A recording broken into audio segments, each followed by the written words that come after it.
And the first one, and I'm going to say it even though he said he didn't care, is Dr. Patrick Ryan from a little company that you may have heard of called Google.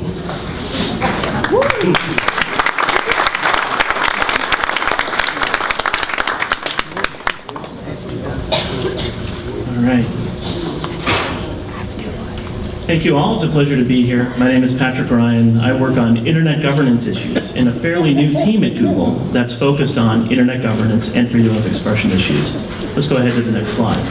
I'm going to speak fairly quickly today because I only have 10 minutes and I have a short video that I'd like to show at the end. So we'll move quickly on to the next slide. Just to start out by showing that that there is quite a lot of work for us to do in the coming months and years ahead. Next slide, please.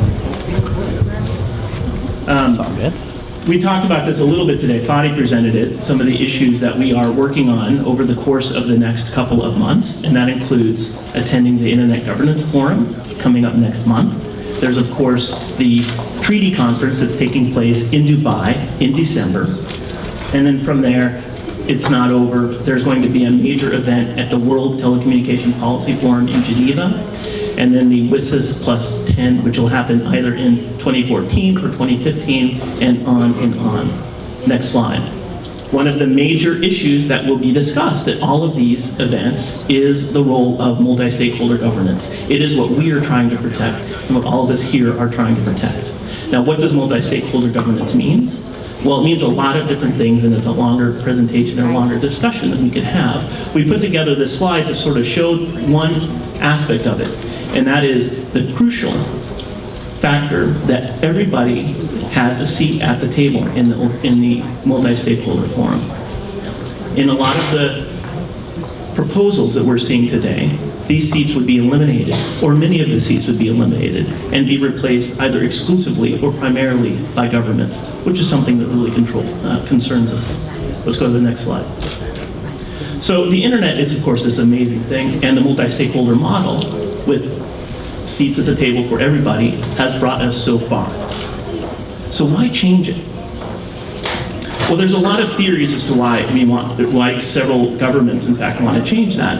A colleague and I, Jacob Glick, who's here tonight, thought about this a lot in the spring, and we came up with 4 ideas. There's certainly many more, but here's a few of them that I'll go over today. Let's go to the next slide. One is that a lot of governments are very concerned about controlling access to information and to be able to shut information off. The internet kill switch is something that we're seeing come up again and again, not just on a global basis, but on a very specific basis, where there would be a desire to turn off content of a certain kind.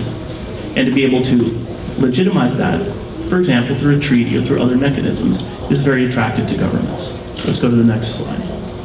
Another one, and this is one that certainly has a lot of resonance for those of us that want to get more internet out to everybody, is this idea of toll charges. We need to get more broadband out to rural markets and to users in the developing countries. That's for sure. The question is, how do we go about doing it? Many of the proposals today would completely change the model of the internet and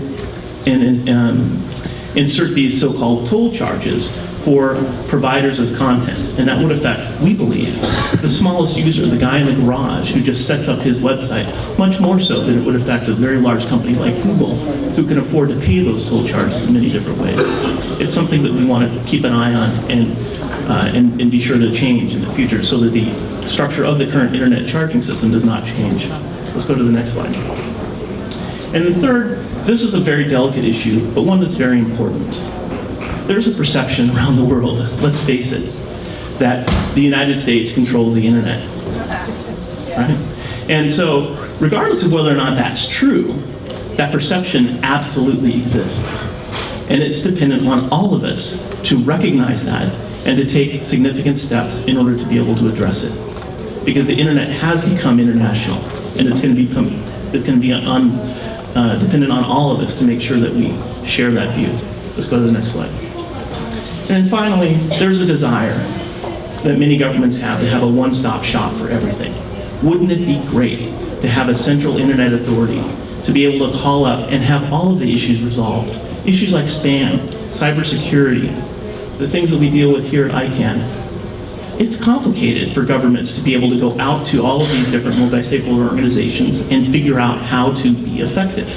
Wouldn't it be great if there was a single authority for that?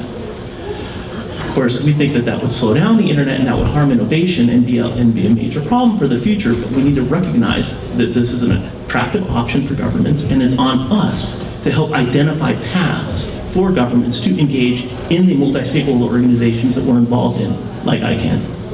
Next slide. So finally, in many ways, the internet has reached a constitutional moment. It's time for the internet and its governance structures to define how we're going to be governed and how the internet is going to govern itself into the future.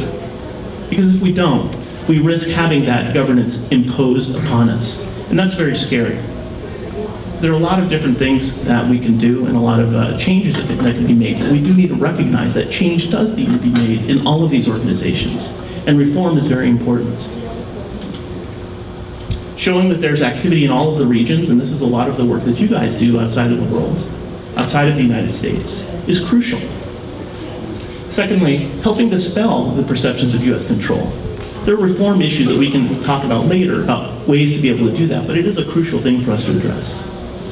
And then third, a general mistrust and misunderstanding of the multi-stakeholder model. People don't know what it is or what it means, or even the term itself is relatively new. And so in order to address this, and I'll come to a wrap right now, we'll go to the next slide. Together with Kathy Kleiman, last ICann meeting, which was my first ICann meeting in Prague, it was a great opportunity for me to learn myself about how ICann works. We did a small video that had representatives from the ICann environment outside of the United States talk about the multi-stakeholder model and what it means to them. And so why don't we go ahead and roll that video.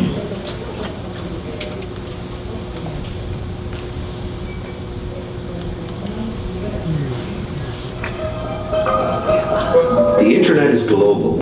So when we talk about democracy, we can't talk about just democracy at a local level. Now we need to talk about democracy at a global level. No one government and no one country, no one individual is actually able to deal with all of the issues that the global, continuously running internet actually poses.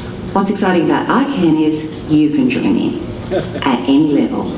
If you're involved in local government, if you're involved in federal or some jurisdictional interests, if you're interested in IP, if you're interested in just what's going to happen if someone else takes over in my home. A multi-stakeholder model is, an organization where you can say something, you can contribute, and you can make a difference in how the operation of the internet continues, going forward into the future. That seems so foreign. I mean, can you really do that? I've seen it in action. It's not until you actually see it happen that you believe, like, wow, this is all possible. Coming from Tunisia, I lived under dictatorship for 28 years of my life. So I have a kind of mistrust against governments. Doesn't mean I hate governments, but I have a kind of mistrust. So for me, we need to balance the power, the control, the management, and the governance of the internet for the benefit of the user, for the user, to the users. The multi-stakeholder model brings people like us from developing and low-income countries into this critical knowledge economy infrastructure, which is called the internet. Without our presence, our economy is